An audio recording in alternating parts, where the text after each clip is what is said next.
Salve, salve moçada, sejam muito bem-vindos ao Arena Podcast, nosso espaço de conteúdo, entrevistas, debate e muito esporte. Hoje nós vamos conversar com o mestre Rudimar Fedrigo, uma das lendas do MMA mundial aqui de Curitiba, do Paraná e do país. Fique com a gente porque o papo promete, o Arena Podcast já está no ar.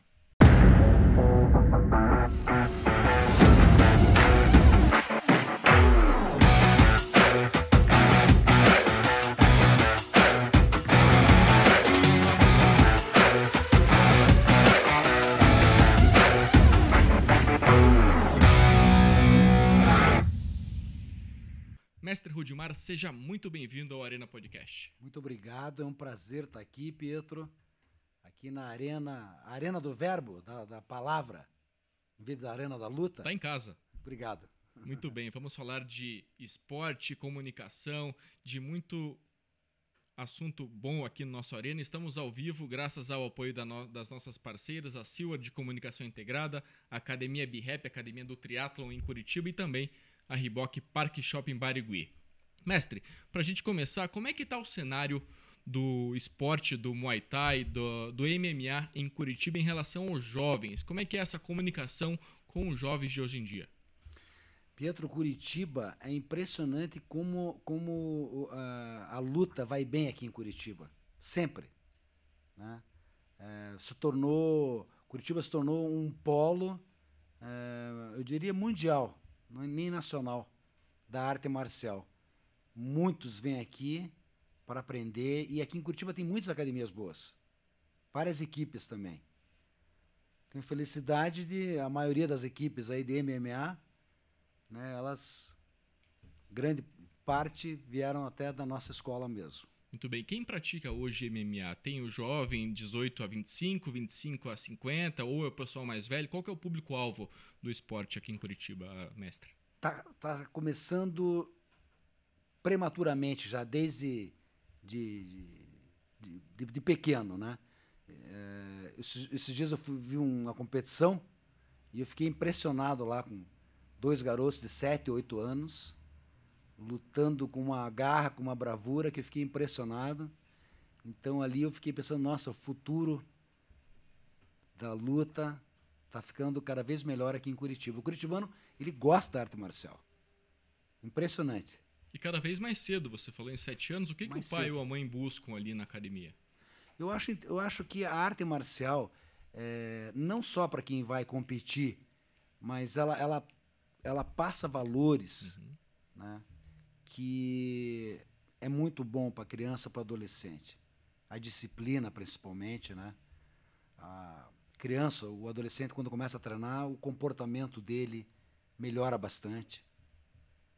Uma criança que é às vezes agressiva, na academia ela aprende a controlar isso, a respeitar o companheiro, e também ela melhora bastante na escola, porque dá mais foco, né? A arte marcial dá um foco, uma concentração. Então eu acho que os pais procuram isso. E eu tenho lá o Bernardo, por exemplo, ele começou com 7, já está com 15 anos, eu vejo ele uma promessa da arte marcial. Então, hoje em dia, por exemplo, uma pessoa jovem, com 24, 25 anos, mas se ela começar com essa idade profissionalmente, já é mais difícil. Já é muito tarde. Já é muito tarde. Que nem na Tailândia. Na Tailândia, com 24, 25 anos, o cara está se aposentando já. Tem 300 lutas. Aqui em Curitiba também está começando a seguir esse modelo aí, sabe? A criançada, os adolescentes começando. E vocês recebem os feedbacks dos pais em relação a isso? Pô, meu filho entrou na academia e depois começou a ter um desempenho melhor na escola, o relacionamento com os colegas, o relacionamento dentro de casa melhorou. Vocês têm esse retorno? Tem, eles agradecem muito. Eles agradecem bastante. Eles sentem a melhoria, né, quando a criança começa a treinar arte marcial. Fica mais obediente, né, aprende a ter regras, porque ali no tatame ali tem que seguir as regras. Independente se é uma criança, se é um adolescente, um adulto, ali não tem distinção ali se quem tem mais dinheiro, quem tem menos dinheiro. Todo mundo recebe a mesma técnica, o mesmo conhecimento e a mesma filosofia. Isso é importante, né? Porque antes de formar o atleta, formar um lutador de alta performance, é necessário formar o cidadão. O cidadão. Com caráter, com disciplina, com foco. Que esse é o principal objetivo, acredito eu, da Academia Chutebox. Certeza absoluta. É isso que você acabou de falar mesmo. Nosso objetivo principal é formar bons cidadãos, não simplesmente, como a nossa academia ficou conhecida por formar atletas, lutadores, mas o nosso principal objetivo é isso, formar bons cidadãos e principalmente proporcionar saúde, que quem vai lá fica com a saúde, né, em dia. Eu vi muitos pessoas assim que usavam muitos medicamentos, estavam depressivas. Através ali da arte marcial, do esporte, eles melhoraram bastante e foram até deixando de lado esses medicamentos. Esse é o principal objetivo. Quantas academias hoje em Curitiba da Chutebox, mestre? Aqui em Curitiba temos aproximadamente 25 locais que são ministrados a nossa técnica, a nossa filosofia. Nós temos a matriz, que é uma sede própria, mas também tem professores que estão em academias, rede de academias. Vamos supor, na Blue Fit, na Smart Fit. Também tem um horário lá, então é bem diversificado. E a Academia Chutebox surgiu de que forma? Em que ano que ela surgiu? Está completando aí mais de 25, 30 anos ou mais? 40 anos? 40 e quase 45 anos de existência. E iniciou ao ar livre, eu comecei a dar aula para os amigos. Um dos meus primeiros alunos está comigo até hoje. Ele é um mestre, o mestre Paulo Seco. Ele que começou a trazer os amigos para treinar também, e aí foi aumentando. Comecei na Praça Oswaldo Cruz. Foi aumentando, chegou um momento que não dava mais para continuar ali na praça. E também quando chovia, não podia ter aula. Aí fui para um clube, do clube fui para uma academia, e aí... Porque num clube também é difícil, às vezes não deixava entrar, o cara não era sócio. E aí eu decidi fazer uma academia onde a gente tem mais autonomia, né, de horário. E o primeiro prédio foi ali na região do Alto da 15, se não me falha a memória? Foi exatamente ali, no Alto da 15, foi minha primeira academia, era uma academia muito pequena. O ringue era assim, fixava a corda na parede, daí na outra parede, né, dava quase com a janela ali, era tudo improvisado. E ali também foi crescendo cada vez mais, e hoje eu tenho uma sede própria nossa mesmo, né, que fica no Auer, e várias outras academias aí também. E hoje essa sede conta com quantos alunos? Na média de uns 200 alunos, mais ou menos, ali nós temos ali. E não imaginava, Pietro, que a academia fosse crescer dessa forma, que fosse tornar uma academia uma referência mundial. Muitos seguem, mais ou menos, a nossa filosofia de trabalho, né? Eu fico muito feliz com isso. O nome Chutebox, ele estourou lá pelos anos 2000. Foi lá que ele se tornou uma das referências no esporte, e foi nessa mistura de Muay Thai com o Jiu-Jitsu e anteriormente com a capoeira. Como é que foi essa mistura de modalidades dentro de uma filosofia de trabalho, mestre Rudimar? Nós estávamos sempre fixados no Muay Thai, né, que é a nossa luta base ali onde eu me formei, né, a primeira formação que eu tive. Eu aprendi com o introdutor da luta no Brasil, o mestre Nélio Borges de Souza, conhecido como mestre Nélio Naja. E aí, por volta mais ou menos do ano 2000, eu assisti, e a gente assistiu na televisão, um desafio que teve no Rio de Janeiro entre a luta livre e o jiu-jitsu. E nós achamos muito interessante aquilo ali. Foi quando eu conheci um mestre de jiu-jitsu, chamado mestre Nico. Ele matriculou os filhos na academia e ele era companheiro do mestre Carlson Gracie. Veio morar aqui em Curitiba e botou os filhos lá na academia. E aí o pessoal fazia aqueles agarramentos lá sem técnica nenhuma. E ele começou, não é assim que faz. Tem que posicionar o corpo aqui, ali. Pô, mestre de jiu-jitsu. Aí começou a dar aula para nós, no piso mesmo, sem tatame. E aí eu percebi que essa combinação do Muay Thai e do Jiu-Jitsu, ou seja, de uma luta de pé com uma luta de chão, seria perfeito E aí fomos migrando daí também para o MMA, que antigamente falava vale tudo. Que só não valia cabeçada, mordida, dedo no olho, chute nos órgãos genitais, né? Em qual ano, com quais personagens, quais atletas que este formato de luta começou? Por exemplo, pega um recorte de 2000 para cá, 24 anos. Essa mistura de modalidades, ela se tornou referência no esporte, na competição, tanto no Brasil quanto fora do Brasil. De que forma, com quais atletas? Se lembra, mestre? Foi num entreveiro, vamos dizer assim, que teve entre o José Lande e o Pelé com um praticante de capoeira, que era bombeiro, chamado Moura. Aí eles se desentenderam na praia, deu uma brigarada lá grande na praia, e quando chegou aqui em Curitiba, o pessoal continuava aquele burburinho, aquela confusão, e eu fiquei preocupado com isso. Então eu fui até a academia lá do mestre capoeira, né, para resolver isso. Falar, eu trouxe o Pelé aí, e aí sobe aí, deixa os dois lutar aí, e já resolvemos essa situação. E aí o mestre Sergipe deu a ideia, não, vamos fazer um evento, vamos colocar mais lutadores. Então tá bom. E aí quando eu desci, tinha lá os companheiros que foram assistir a luta do Pelé, eu falei, ó, você tem luta, você tem luta, você tem luta. Então quem foi assistir já saiu com luta casada lá. E eles toparam na hora? Toparam na hora. Aí teve aquele grande evento no ginásio Círculo Militar, né? Foi o Pelé, o Nilson, o Rafael e aquela luta grande aqui em Curitiba que foi entre o Fabião e o Kunta Quintê. Aí parou a cidade para ver essa luta aí. E aí chegou na hora lá da luta também, o pessoal, todo mundo nervoso, e acabou que foi até para os torcedores, né? Acabaram se envolvendo nesse conflito todo aí. Inflamou a torcida. Inflamou a torcida. Estava a PM lá assistindo e a PM não interviu, ficou só olhando, deixa eles se entenderem. E como é que acabou esse entrevista? Acabou eu correndo no microfone lá e pedindo para acalmar todo mundo, né, diminuir, mesmo porque a responsabilidade do ginásio estava sobre a minha, né, sobre a minha responsabilidade, né? E aí eu fiquei preocupado com aquilo ali.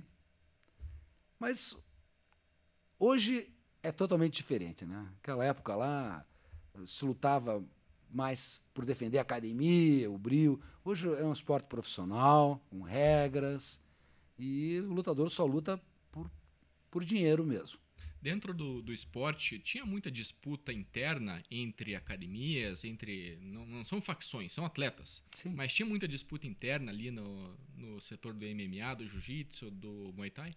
Sim, com certeza, né? É aquela vontade de a minha academia que é melhor, o meu estilo de luta também que é melhor. Então, à medida que o esporte foi se profissionalizando e começou a ter o pagamento de premiações, aí eles decidiram, né, se focar nisso, numa carreira profissional mesmo. Lá atrás, no início, mestre Rudimar, como que era lidar com a personalidade do atleta? Lidar com a parte mental, emocional do atleta? Como é que vocês trabalhavam isso? Olha, a parte mental e emocional é uma das principais que tem em qualquer esporte. Mas o que eu consegui transferir para eles foi a confiança. Eram muito confiantes. Então íamos numa luta, numa competição, para vencer. Não era para competir, era para vencer mesmo. E cada vez mais colocando na mente, na cabeça, que a técnica era a melhor que existia no mundo.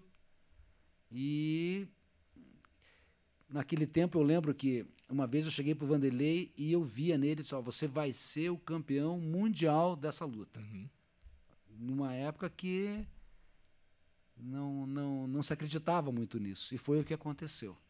ele acabou virando o maior lutador do mundo, ficou 10 anos. Uma carreira sensacional, invicto, né? Sobre a minha administração e sobre esse tipo de filosofia. De ser vencedor, de que a técnica que eles estavam treinando ali não tinha erro, não tinha como perder. E como que era lidar com os egos dos atletas? Porque eram pessoas completamente diferentes dentro de um espaço. Como é que você trabalhava isso?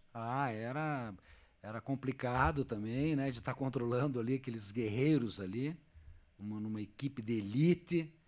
E eu vi muitos treinos que, se fossem televisionados, seria tão ou melhor que o UFC.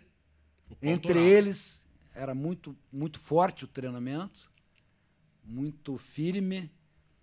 E até uma vez eu lembrei que um atleta estava indo para a academia, né, e pensando, puxa vida, vou levar soco lá. Então não era fácil você saber que tinha que treinar e que os treinos eram muito reais, muito fortes mesmo. Era uma simulação da luta, do evento. Era uma simulação da luta. Então tudo isso ajudava, como você falou, ajudava na mente e também eles sabiam que o pior eles já tinham passado ali, que foi dentro da academia, dentro dos treinamentos.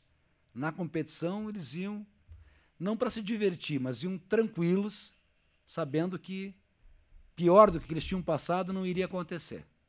E a concentração é importantíssima para a rotina do atleta, para a rotina do lutador, do treinador e da equipe toda.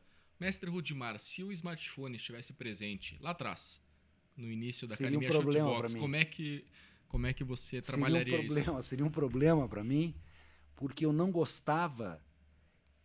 Era as fitas, né, de videocassete, né? Você vai lutar com o Pietro. Eu não gostava que quem fosse lutar com o Pietro, ficasse assistindo você lutar. Na minha interpretação, isso não era bom. O que nós, os técnicos, assistíamos, e daí a gente direcionava um tipo de treinamento para aquele adversário, nas falhas dele. Mas não gostava que eles assistissem, porque eu acreditava que isso poderia trazer algum grilo na cabeça, sabe? De ver o Pietro nocauteando alguém, alguma coisa nesse sentido. Então, muitos iam para a luta sem saber exatamente como que era. Hoje, como você falou, com o smartphone seria impossível isso. Você clica ali, vê qualquer coisa rapidamente, tem as informações, quantas lutas ele perdeu, quantas ele ganhou. Seria um problema para mim. Ainda bem que não tinha muito nessa época aí. E aí eu podia trabalhar do jeito que eu interpretava. Num trabalho muito fechado, muito focado. Quando a gente viajava, já no aeroporto, já se mudava a conduta, ficávamos bem unidos, e eu não gostava que nenhum andasse sozinho, nem para ir ao banheiro. Todo mundo ia junto e ficava esperando. Caía no banheiro, saía, andava junto, almoçava junto, jantava junto, para que eles ficassem blindados, vamos dizer assim, de qualquer interferência, de qualquer opinião. A opinião que tinha que valer era a opinião só dos técnicos. Concentração total. E o papo entre atletas e comissão técnica... Era só luta o dia inteiro, só luta o dia inteiro. E isso, de uma certa forma, acabou dando certo. Colheram os vários frutos. Colhemos vários frutos. Não acontece como no futebol, por exemplo. O jogador vai para a concentração, ele tem lá a sala de jogos. Ping-pong, sinuca, videogame, tem ali o filme, o celular. Não tinha isso. Não tinha isso, e até quando a gente chegava no evento, tinha o dinheiro da comida, que cada um recebia. Eu decidi centralizar isso tudo em mim, na minha pessoa. Daqui o dinheiro todo da comida. Ficava comigo. Então ninguém podia sair para tomar um sorvete sozinho. Era um regime muito autoritário, vamos dizer assim, mas justamente para isso.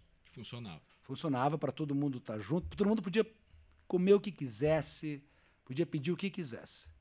Mas o dinheiro ficava comigo, da comida, justamente para que eles não ficassem andando sozinhos e fazendo coisas que queriam. Tinha que seguir aquela programação. Hora do treino, hora do almoço, hora da janta.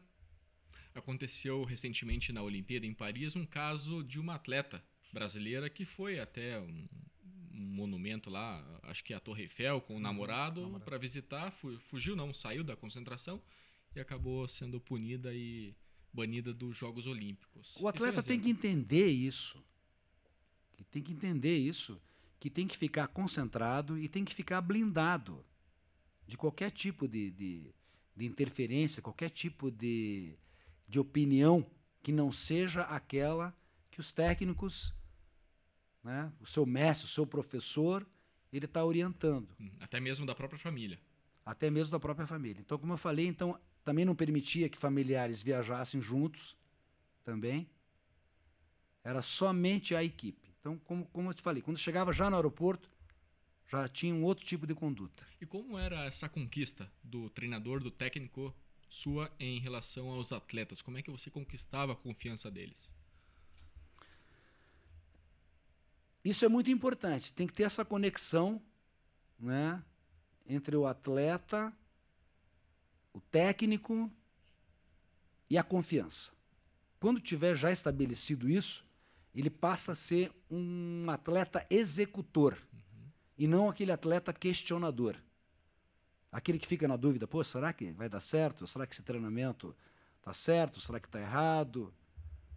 Então, para não evitar esse tipo de coisa, depois que tiver estabelecido essa conexão entre atleta, treinador, a confiança, aí ele vai executar.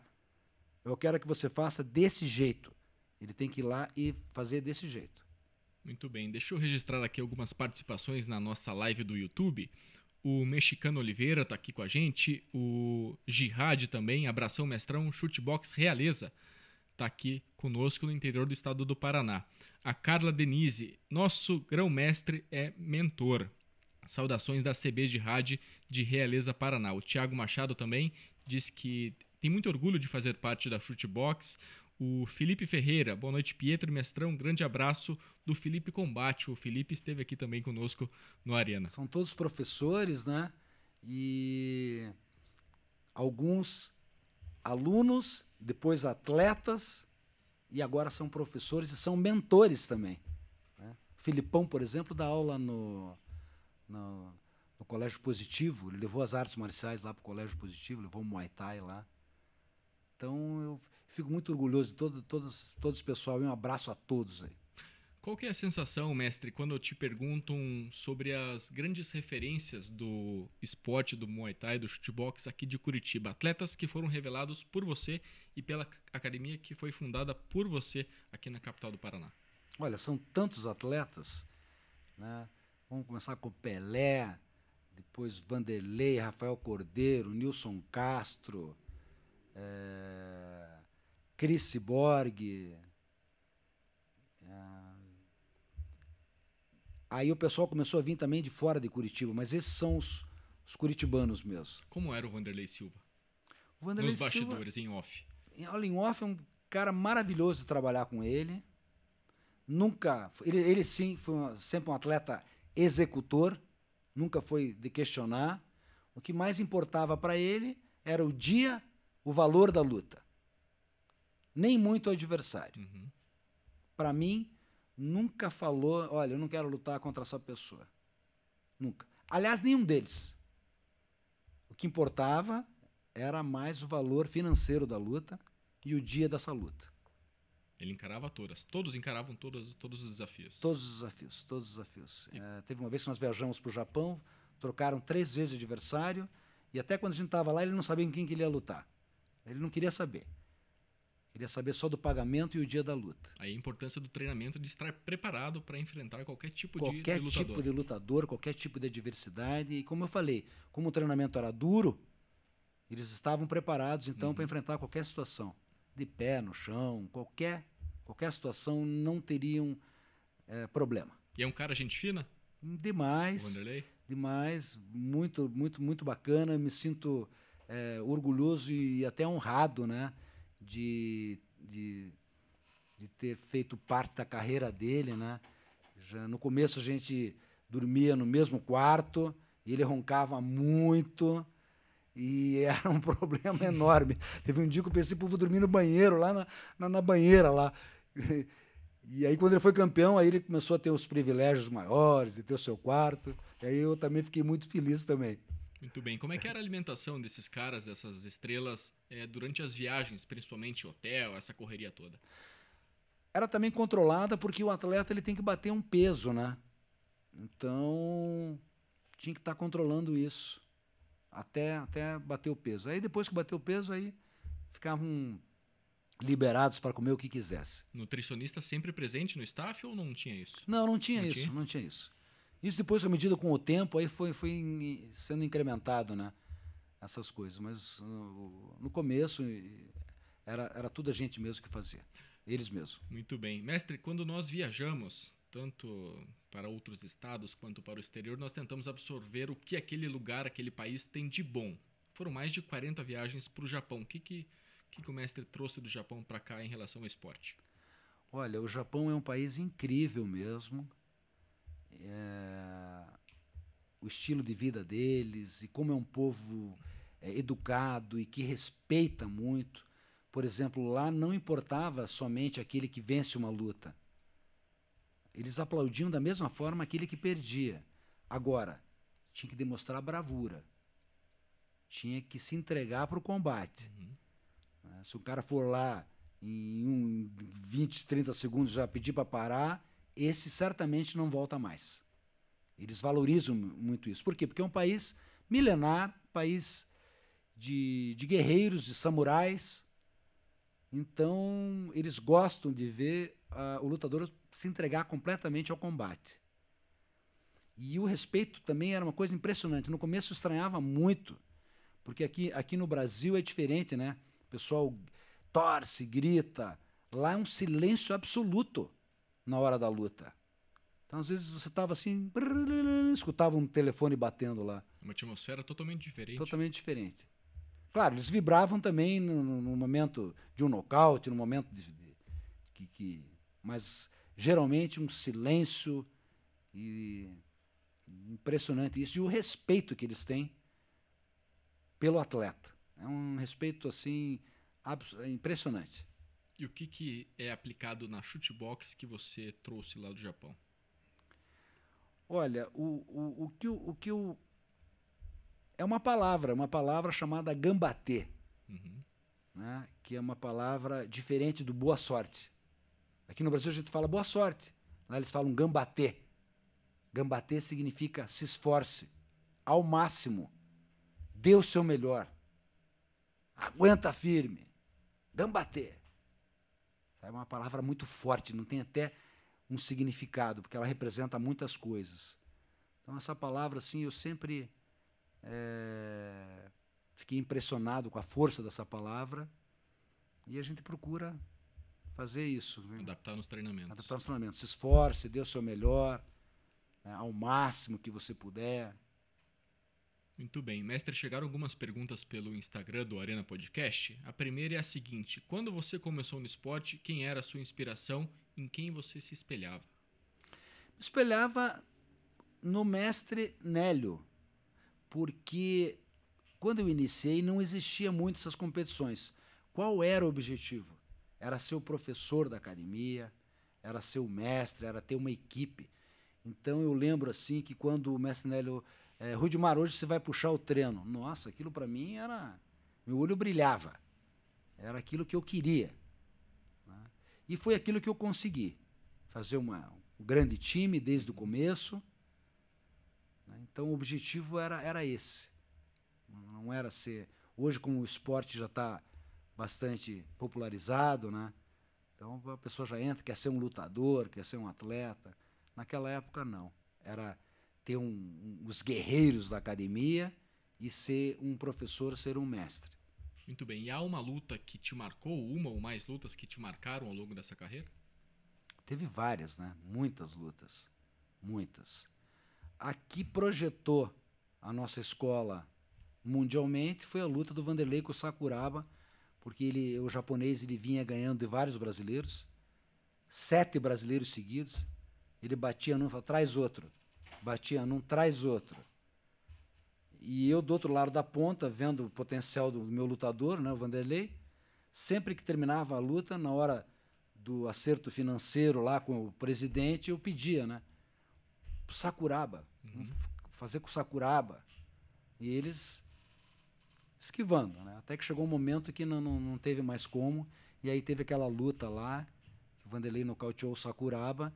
E chegou no dia seguinte, todos os jornais estampados na capa, né? O Sakuraba todo arrebentado lá. E aí estava escrito assim, Sakuraba perdeu. Mentira! Uma coisa que eles não acreditaram que aconteceu aquilo. Ele era um herói. Depois de bastante tempo, eu me tornei amigo dele. Ele veio aqui para o Brasil aprender conosco. Sou amigo dele até hoje. Um lutador também extraordinário, o Kazushi Sakuraba. A trajetória no esporte te proporcionou, te trouxe várias amizades sólidas, verdadeiras? Ou a classe do MMA não é unida? Qual que é a sua visão? Não. Apesar da rivalidade que tinha, né? Por exemplo, aqui em Curitiba nós tínhamos a nossa equipe, a Chutebox, e a gente disputava com a Brazilian Top Team, que era do Rio de Janeiro, né? Os discípulos do mestre Carlson Gracie. E ali a rivalidade estava forte mesmo, né? Até teve um café da manhã, que quase saiu uma pancadaria no café da manhã, lá, porque nós queríamos ser os melhores e eles também queriam ser os melhores. E aí os japoneses descobriram essa rivalidade, começaram a gostar de ver os brasileiros lá lutando, né? A nossa equipe contra a equipe carioca. Eles adoravam ver isso. Foi uma das maiores rivalidades que teve no esporte. Isso ajudou a projetar o esporte. Mas, por incrível que pareça, nunca houve nenhum problema extra-ringue. E hoje todo mundo admira um ou outro. Eu sou fã daquela equipe lá. Eles me tratam com carinho, com um respeito enorme. Eu fui ao Rio de Janeiro agora receber um prêmio lá, das lendas do esporte. E estavam lá o Murilo Bustamante, o Bebel, né, os mentores da outra equipe, com um carinho enorme à minha pessoa e eu também muito respeitando eles. Como é que foi receber esse prêmio tão importante para o esporte? É bom, né? Quando a gente tem esse reconhecimento, né? Muito legal, muito bacana. Eu fiquei muito feliz. E fiquei muito feliz também de saber, por exemplo, nossa equipe teve 3 atletas que são Hall da Fama do UFC, que passaram pela nossa academia, né? Vanderlei Silva, Maurício Shogun, Anderson Silva. Tantas cidades no mundo, e Curitiba é uma que tem 4 campeões também, tem a Cris Borg também. Muito difícil acontecer isso. A Cris veio do handball ou ela já começou no MMA? Não, ela veio do handball, um amigo meu, Jorginho. Eu quero te apresentar uma atleta. Queria que você fizesse um teste com ela. E ela chegou na academia lá, pedalando de bicicleta. Logo no início eu vi que ela tinha um potencial enorme, né? E ela é atleta de handball. Aí começou a treinar, começou a se dedicar muito. Aí nós dividimos em 2 times. Tinha o time principal ali, e aí tinha um outro time que ficava no andar de baixo. Então, Cris, você desce. Ela ficava brava. Eu via que ela queria era ficar naquele time lá de cima, lá, no time principal. Então ela sempre teve esse objetivo, essa garra aí. E ela trouxe grandes alegrias. Pô, ela é considerada uma das melhores lutadoras do mundo, né? Ela é a única lutadora que tem como se fosse o Grand Slam, que ela foi campeã do Invicta, do Strike Force, do UFC. Então, e uma atleta fantástica também, um fenômeno também de trabalhar com ela. Que outras mulheres atletas passaram pela sua mão na Chutebox? Olha, nós temos hoje, não passou para minha mão, mas faz parte da nossa academia, né? Faz parte do grupo, né? Esposa do monstro, a Jennifer Maia, vai lutar agora no próximo final de semana, lá nos Estados Unidos, novamente lá, onde ela foi campeã, o evento Invicta, e eu tenho certeza que ela tem possibilidade e vai ganhar novamente o título de campeã lá. É uma curitibana também. Jennifer merecia mais tempo no UFC? Merecia, com certeza. Eu acho que o UFC se precipitou em dispensar ela, né? Porque ela tem uma carreira ainda longa, né? E vai mostrar isso agora. Então foi uma pena no Invicta. Muito bem. Quem pratica hoje o melhor jiu-jitsu no MMA, mestre? Quem pratica hoje o melhor jiu-jitsu do MMA? É uma pergunta muito difícil, né? Porque o jiu-jitsu também o Brasil é um país onde o jiu-jitsu ficou muito desenvolvido. Eles até falam lá fora o Brazilian Jiu-Jitsu, ou seja, o jiu-jitsu brasileiro, né? E dentro da academia teve o Nino Chembre, que tem um jiu-jitsu fantástico, Jorge Patino Macaco, Fabrício Verdun, campeão mundial, também tem um jiu-jitsu impressionante. Participou do podcast dele também, Participei do Verdun. Gente fina, Verdun. Nossa, gente fina, muito engraçado, tirador de sarro, você morre de rir com ele. Ele é gaúcho? Shogun também, gaúcho. Shogun também é um cara muito engraçado, sempre levando descontração lá pro nosso grupo. E a equipe também, mesmo tendo aquele trabalho sério, um ficava tirando sarro do outro. Então o clima era divertido entre nós também. Tinha harmonia. Tinha harmonia. Muito bem. Como é que vocês trabalham o pós-carreira com os atletas nas academias? Como é que vocês veem essa visão do atleta se preparar para quando terminar a carreira? Porque é uma carreira curta, tanto do jogador de futebol, do corredor, mas também do lutador. Olha, eles se espelham, logicamente, naquele trabalho, né? E depois muitos eles seguem a sua carreira tendo também os seus alunos, né? E passando a experiência deles para os alunos, virando empresário deles também, virando técnicos, tendo sua própria academia, né? E vivendo disso. Muito bem. Outra pergunta que chega aqui pelo nosso Instagram, mestre. Em outras épocas se enaltecia mais o nome da academia. Hoje o nome do atleta é mais enaltecido, mais divulgado. É correto dizer que o atleta hoje está em mais evidência do que a própria academia? Olha, lá no Japão, o presidente Nobuyuki Sakakibara, ele gostava muito de divulgar a academia, o time. O time. Claro, o atleta também, mas o time. Por quê? Porque daí esse lutador é do time dessa academia, esse lutador é do time dessa academia. O UFC mudou isso e começou a dar mais foco ao atleta. Lá no Japão, dava-se enfoque realmente ao time. Muito bem. E as marcas trabalham nesse sentido. Elas buscam os atletas que têm mais visibilidade hoje em dia com as redes sociais do que a própria academia.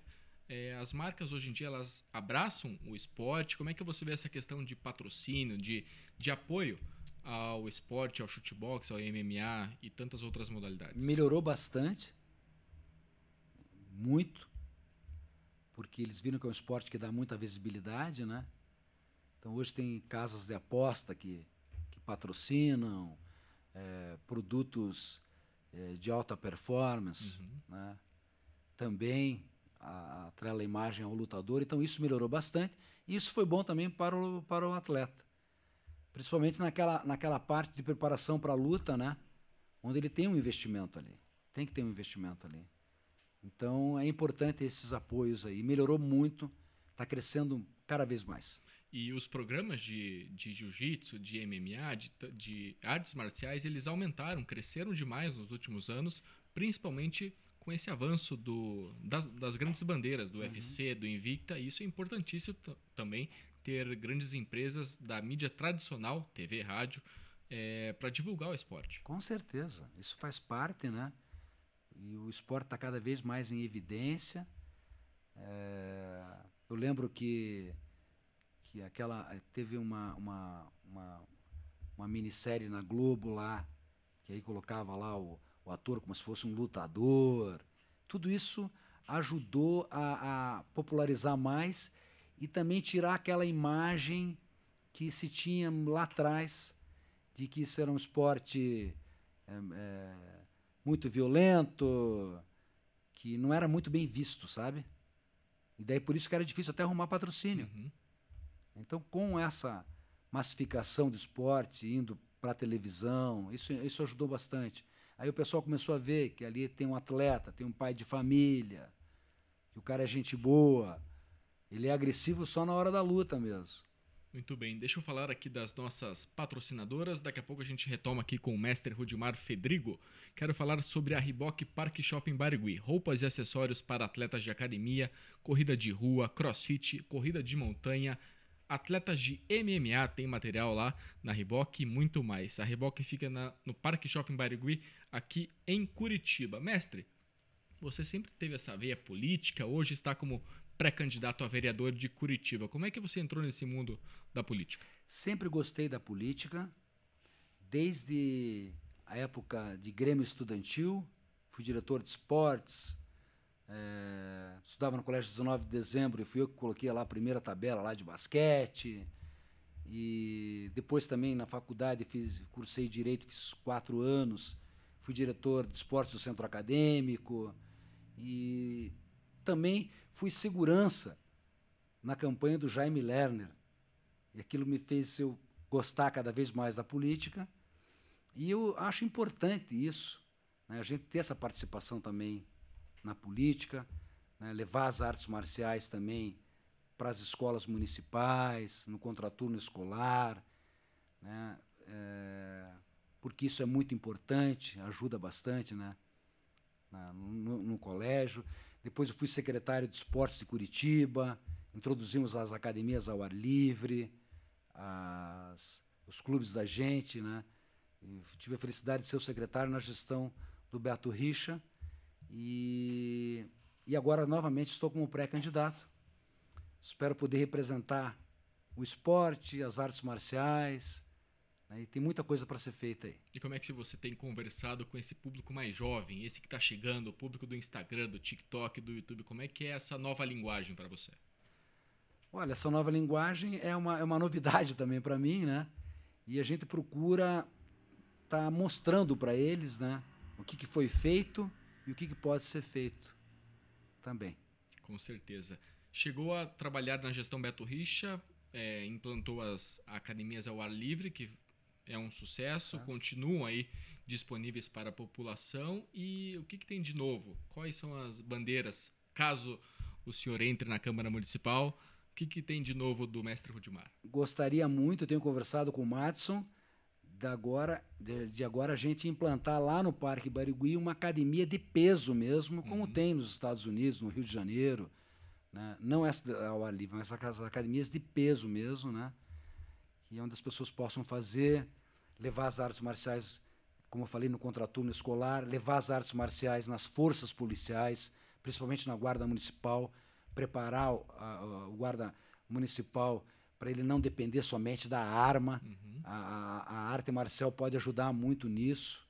E aqui em Curitiba tem várias modalidades, o karatê, o judô, a capoeira, né, que pode ajudar bastante nesse sentido. Eu vejo que falta em muitas escolas, principalmente as escolas públicas, a introdução do esporte de forma lúdica para as crianças. O karatê, o judô, muitas têm, mas não daquela forma como deveria ser na minha visão. É por aí, né? É exatamente isso. Exatamente isso. E saíram mais de 1000 professores aqui do Brasil para outros países e estão dando aula nas escolas, fora do Brasil. Então isso tem que ser feito aqui no Brasil também. Os valores que a arte marcial passa para a criança, para o adolescente, ele vai levar para a vida toda. A ter garra, a ter respeito, a ter humildade, companheirismo. Eu tenho empresário que ele usa o que ele aprendeu desses valores para administrar uma empresa.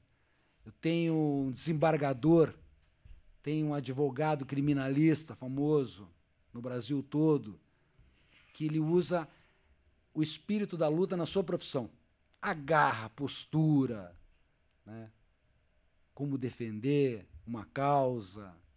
A luta dá muito isso, sabe? Passa segurança para as pessoas também. Quero desenvolver um projeto com os órgãos municipais aqui para combater a violência contra a mulher.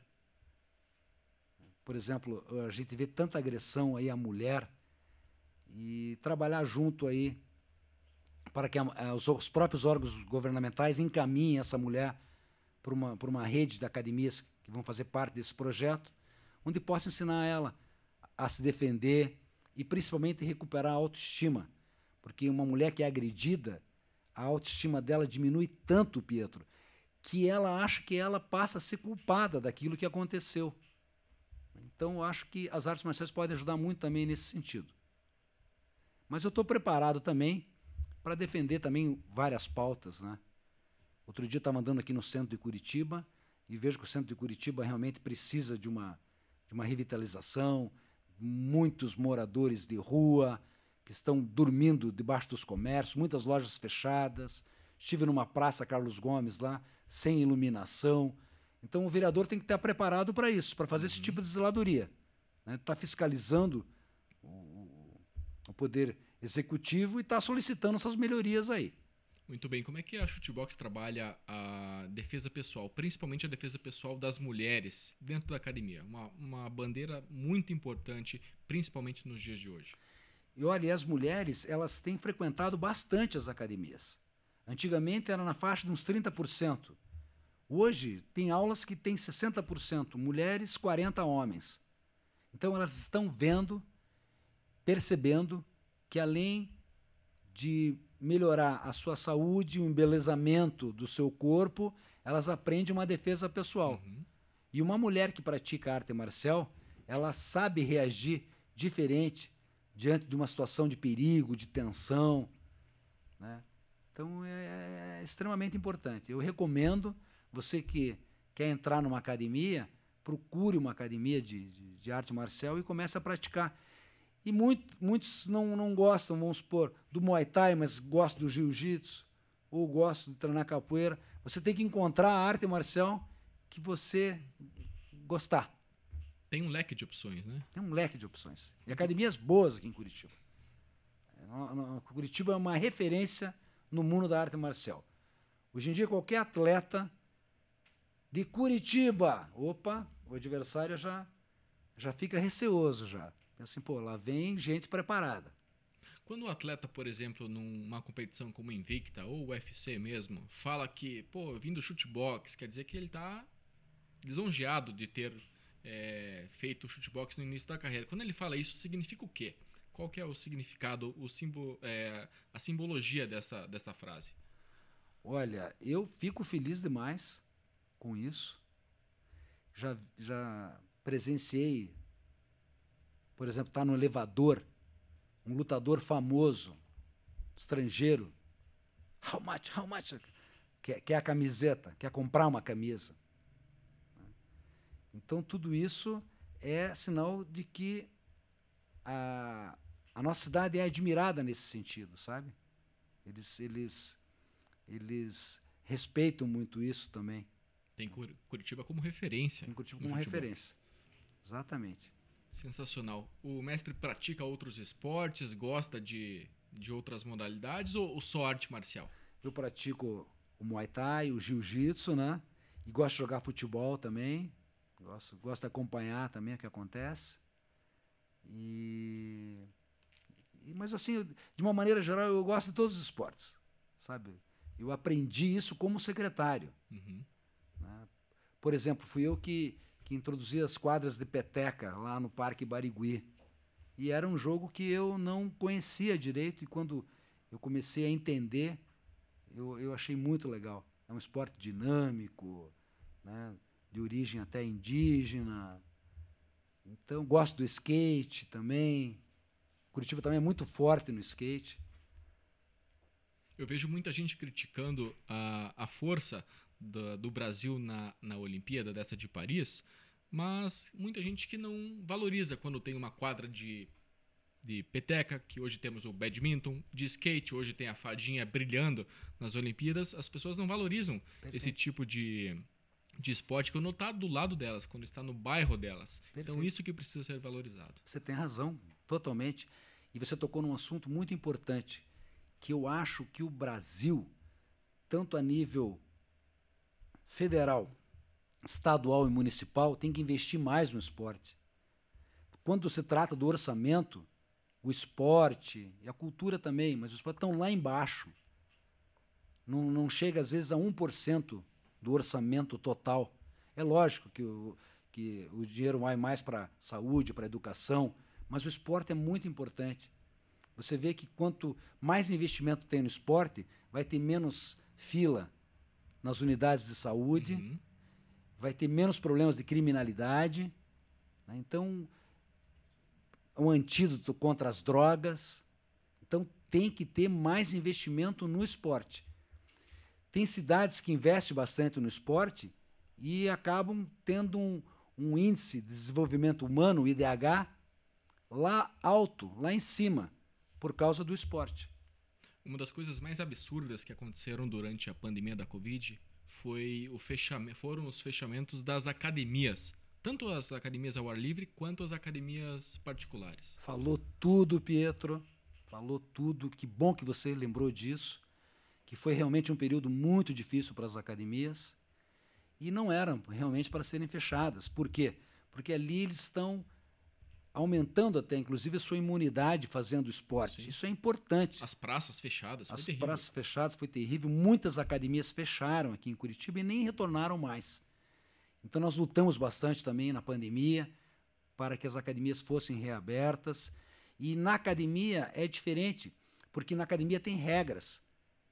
Então, as próprias academias desenvolveram lá um padrão que todas tinham que seguir, como, por exemplo, treinar só naquele determinado local, né? Delimitava o espaço, com máscara, álcool em gel. Álcool em gel. Limpeza. E todo mundo respeitava, né? Você Sim, eu frequenta uma academia, você sabe como é. Você não pode fazer o que você tem que seguir a regra ali.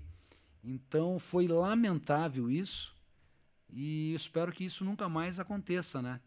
Porque as academias são promotoras da saúde e elas devem ser valorizadas por isso. Elas promovem a saúde. Toda academia promove a saúde. Não só academia de luta. Saúde física e mental. E mental. Quanta gente ficou desesperado porque tinha problema de depressão, até pessoas que estavam largando as drogas e com as academias fecharam. Isso foi um problema terrível. Que nunca mais aconteça, né? Que nunca mais aconteça, né? E que se entenda, né, que as academias são atividades essenciais, são promotoras da saúde e devem estar mais ligadas a esse campo, o campo da saúde, e não ao campo do embelezamento. Felizmente, alguns gestores acham isso, que as academias estão no campo do embelezamento. Não fazem a menor ideia. Tipo de salão beleza, não fazem a menor ideia. São pessoas que, inclusive, nem praticam atividade física. Então, eles não sabem o valor da atividade física. Muita gente diz aquela frase, mais esporte, menos remédio. Quanto mais esporte, menos você vai precisar se tratar de alguma doença. É por aí. E olha, você falou bem, não só essa atividade física, mas mental, porque faz muito bem. Tem gente que vai de lá, ela extravasa, né? Ela precisa daquilo ali, precisa do exercício. É a válvula de escape. Muito bem. Mestre Rudimar, quero aqui registrar algumas participações. A Angelita Dornelles, ele é casca grossíssima, mandou aqui um abraço para o podcast. O Giba Bettinelli na audiência, muito obrigado pelo carinho. A Angelita Dornelles, o Júlio Brandina, grande mestre Rudimar. Tem muita gente que te conhece, não só aqui de Curitiba, mas o público nacional, né mestre? Verdade. O Brasil inteiro. Tem gente do Brasil inteiro. Impressionante. Isso é reconfortante, né? Gratificante. Fico feliz demais. Muito bem. Tem alguma mensagem que o senhor queira...